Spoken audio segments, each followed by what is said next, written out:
being that young and being in the industry and not knowing where to turn, and everyone, telling me they love me and, just turn their back on you in a sec. Justin Bieber's past comments about his difficult experience growing up in the music industry are being seen in a new light. The singer's 2020 interview with Apple Music's Zane Lowe has resurfaced amid Diddy's Bombshell trafficking case, with Justin tearing up at the time. I have been given custody of him. He signed to Usher. Signed to Usher. I had legal guardianship of Usher when he did his first album. I did Usher's first album.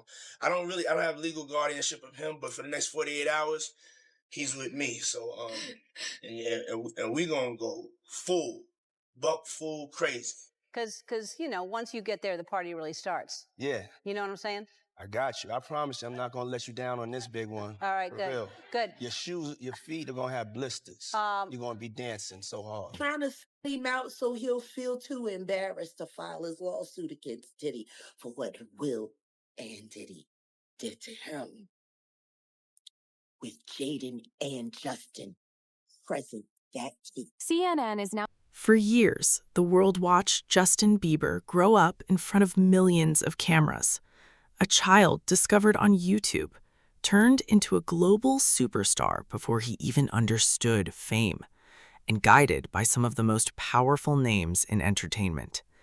But today, a different version of that story is circulating online. Not officially confirmed, not proven in court, but heavily discussed across social media, documentaries, and resurfaced interviews. A story that connects three worlds: the rise of Justin Bieber, the influence of Diddy, and the media empire of Ellen DeGeneres.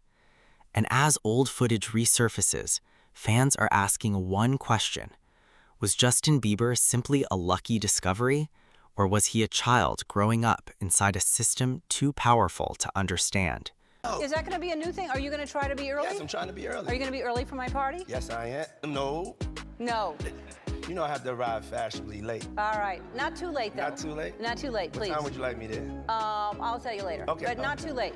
Because, once you get there, the party really starts. Yeah. You know what I'm saying? I got you. I promise you, I'm not going to let you down on this big one. All right, For good. real. Good. Your shoes, your feet are going to have blisters. You're going to be dancing so hard. I can't wait. There have been some messed up old celebrity tweets about P. Diddy, but this has to be the weirdest so far. In 2016, Ellen tweeted, "Happy birthday, P. Diddy, Puff Daddy, Sean Combs, or as I call him, Cuddle McSnuggle Stuff. You don't need to know why. I don't want to know why. How is this not deleted yet?" Oh, but I don't know if you saw the Ellen live. Ellen went live, right? Ellen live on what? Like Instagram? Instagram, right? Yeah. And it showed parts of her house, right? And I don't know why, but Ellen's eyes have been really fucking me up so far, but it's different colored lenses. It's really creepy.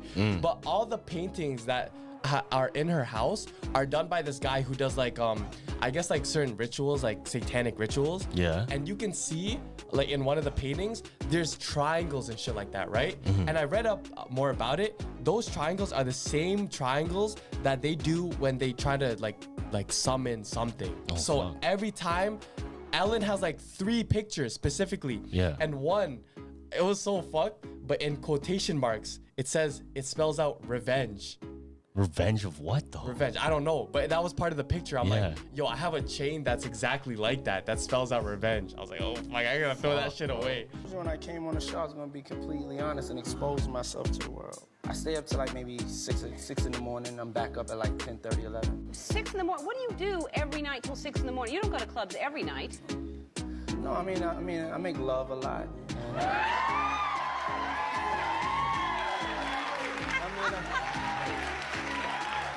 That's Ellen, my favorite answer ever. Justin Bieber's rise wasn't typical. He wasn't discovered in Hollywood. He wasn't trained in studios. He was discovered online. A mother uploading videos of her son singing. Those videos quickly exploded. Millions of views turned into industry attention. And that attention turned into a bidding war between major artists. Justin Timberlake was reportedly interested, but Usher ultimately signed him. At just 13 years old, Bieber was now inside the professional music machine, a system designed for adults, negotiated by adults, and controlled by adults. And this is where fans now look back with a different lens, not accusing anyone, but questioning how much a child truly understands at that level of fame. Toast to you not being pregnant. If you're not pregnant, then we should. My goodness. I can't believe her. Mariah Carey is opening up about this uncomfortable 2008 appearance on the Ellen DeGeneres show. Why would we toast to that? How about to the future? Yeah, you can and really... for both of our futures, who knows what they hold? Who knows? All right, go ahead. Okay, cheers. Yeah, cheers. The clip of Ellen trying to pressure the singer into drinking champagne as a way to offset pregnancy rumors recently resurfaced on Twitter, following allegations of a toxic workplace environment on the show. People are saying that that you're pregnant. There's rumors. Don't discuss that. All right, well, you don't have to answer. No, that's okay. No, honestly, you don't have to answer me. Let's just toast with champagne. Now, in an interview with Vulture, Mariah is addressing that extremely uncomfortable moment with DeGeneres, telling the mag that she's really had a, quote, hard time grappling with the aftermath. I can have some champagne. It's just fattening. So, you can't have champagne? That's not champagne because you can't. No, it is. The singer, who married then-husband Nick Cannon about 6 months prior to her sit-down with Ellen, did everything she could to dodge the TV personality's persistence. You want to taste it? I can't believe you did this to me, Ellen. What? No, Are you trying I'm not going to ask you if you're pregnant or not. This is peer pressure. You see what Ellen is doing? This is peer pressure. I was like, why does she keep talking about champagne? At one point, Mariah even claimed it was too early to drink, just before appearing to take a small sip. Go ahead. Okay, cheers. Yeah, cheers. It's too early for me. Yeah. I only drink it. I don't know what are your phobias? Well, I don't like clowns. Okay, and it was a clown too, you saw it? Yes, I did see it. Okay.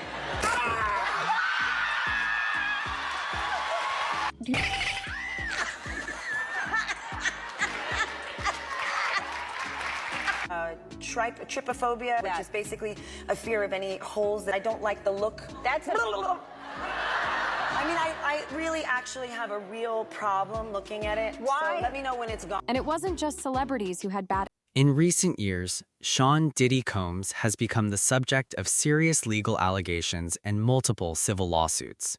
These cases involve claims that are currently being handled through the legal system. Diddy has denied wrongdoing in various statements and is entitled to due process until courts reach conclusions. However, the existence of these cases has caused something else to happen online. People began revisiting old footage, old interviews, old celebrity interactions, and within that wave, clips involving Justin Bieber resurfaced, not as evidence of wrongdoing, but as part of a larger cultural re-examination of Hollywood mentorship systems. Big changes at the Ellen Show after multiple allegations that it was a toxic place to work. 3 top producers have now, quote, parted ways. But the horror stories keep coming. One guest on the show telling Inside Edition that she was told, whatever you do, don't be funnier than Ellen. She spoke with Jim Murray. I need Dana DiMatteo. This audience member on the Ellen Show is now revealing upset. You just expect a lot when you go to meet like your idol, and then when you get disappointed, it's like such a letdown. In 2018, Dana DiMatteo flew from Chicago to Los Angeles and was delighted to be picked out of the audience to have some fun with Ellen. But then she says she was shocked when she was briefed on the comedy bit by the producers. They tell you, you know, you can't be smarter, funnier than Ellen. She's the comedian and the star, not you. Ellen's motto is be kind. Be kind to one another. But Dana says Ellen was actually the opposite on the day she visited. How does the Ellen we see on TV compare to the Ellen you saw when the camera stopped rolling? Totally different.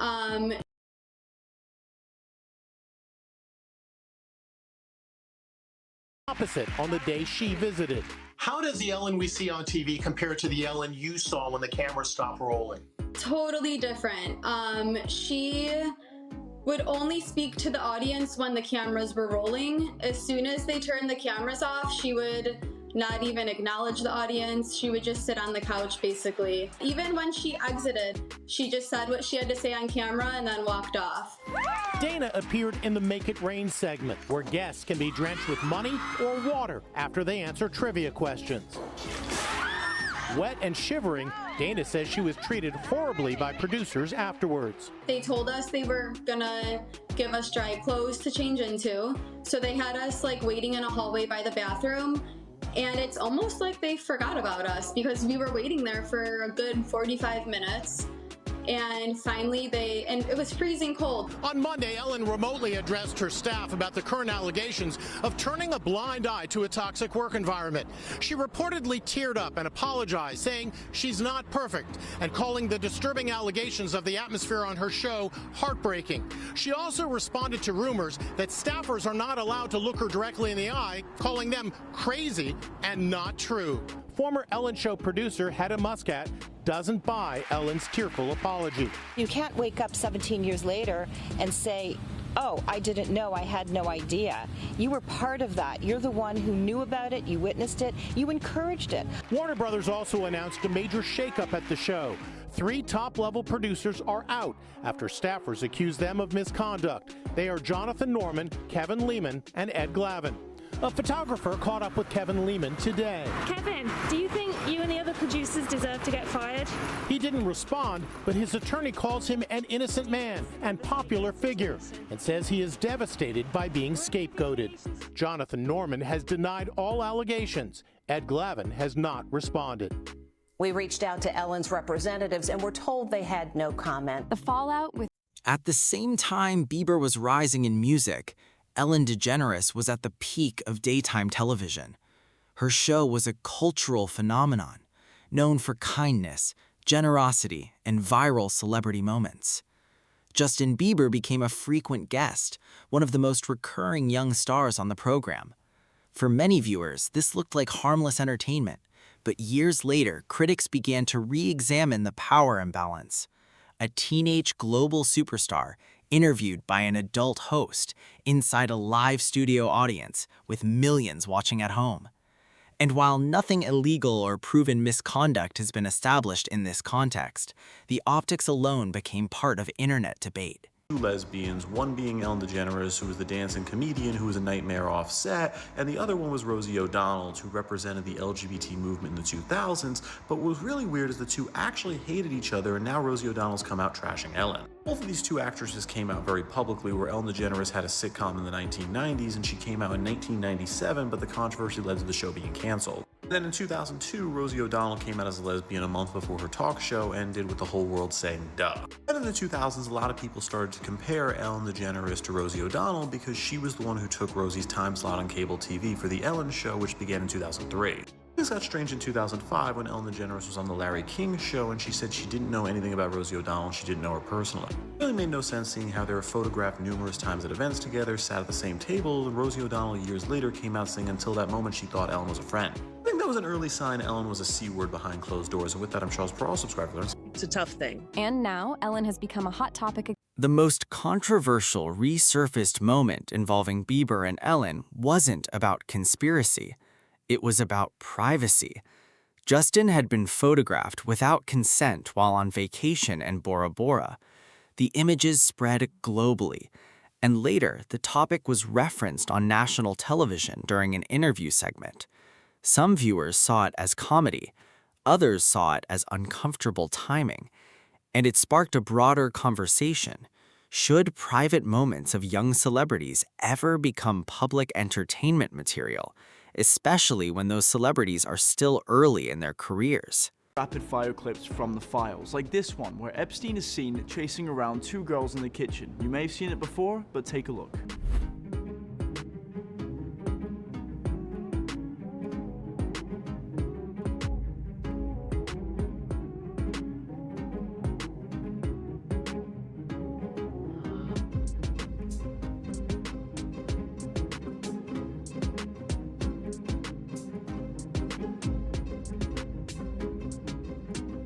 And this one of a redacted individual in what appears to be a bikini modeling.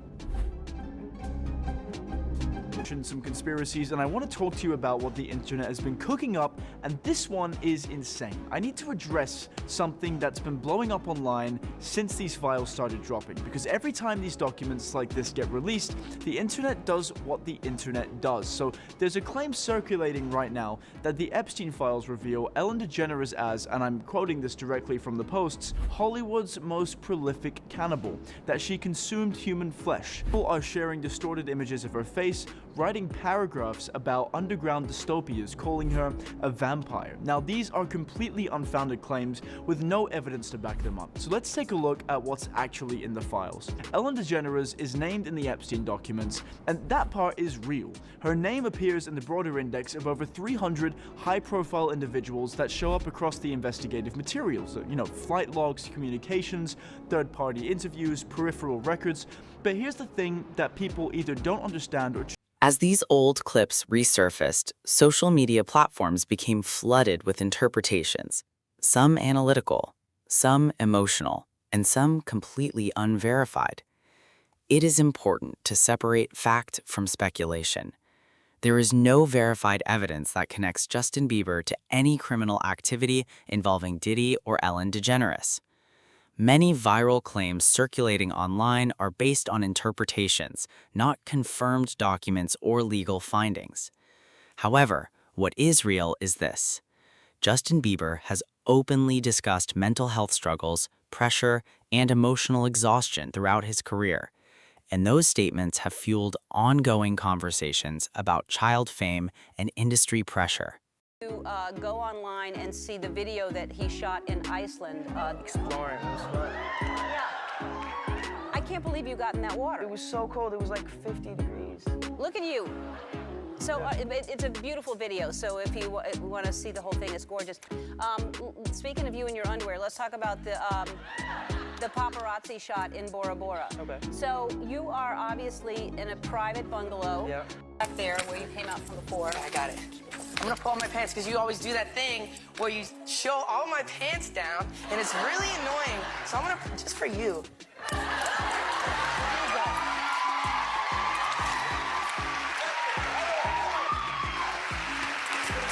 Back here?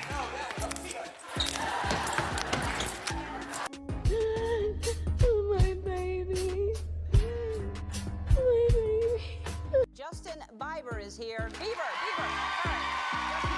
He's new because I said Bieber. His name is Bieber, and one day you'll look back and go, I can't believe she mispronounced his name. You're 15, and you don't even, your CD is now, people found you how on YouTube? Yeah, I mean, I was in a singing competition like a while back. I was 12 years old, and my friends and family that couldn't make it wanted to see me, so I posted those videos on YouTube, and I guess it just kind of... On YouTube, and just for your family to see, and now 80 million hits later, 80 million views people have been, and then Justin Timberlake and Usher are fighting over getting you, and you ended up going with Usher. Yes. And what did Usher have to say as far as advice for you?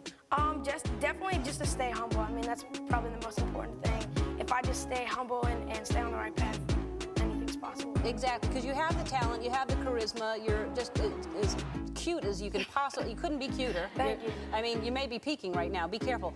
Today, Justin Bieber is no longer the teenage sensation the world first met. He is an adult navigating fame, marriage, fatherhood, and mental health challenges. In recent years, he has spoken openly about emotional burnout and personal struggles, but he has also expressed gratitude for life, faith, and growth.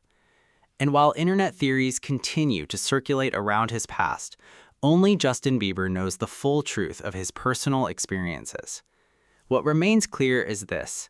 His story reflects something much bigger than one artist.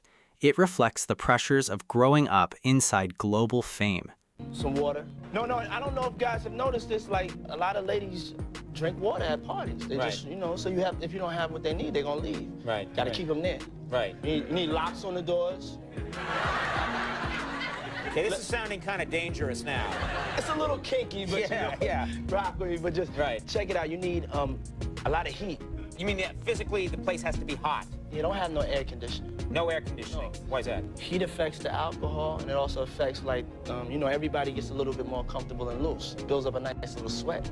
That just sounds disgusting. What are you talking about? Every video like this that reemerges has people horrified. And to make matters worse, it was revealed in a new lawsuit that Diddy is facing allegations of abusing children as young as the age of 9 by promising to launch their careers in the entertainment industry. Apparently, there's over 120 accusers, including 25 minors, at Diddy's seemingly close relationship with a very young Justin Bieber. Usher was one of the key. In Hollywood, stories are often told in headlines, but real life is more complex than viral clips or resurfaced interviews. Some narratives are based on facts, others are shaped by speculation, and many exist somewhere between public perception and private reality. As investigations continue in different parts of the entertainment industry, one question continues to echo online. How do we protect child stars in a world that celebrates fame before maturity? And have we learned enough from the past to prevent history from repeating itself?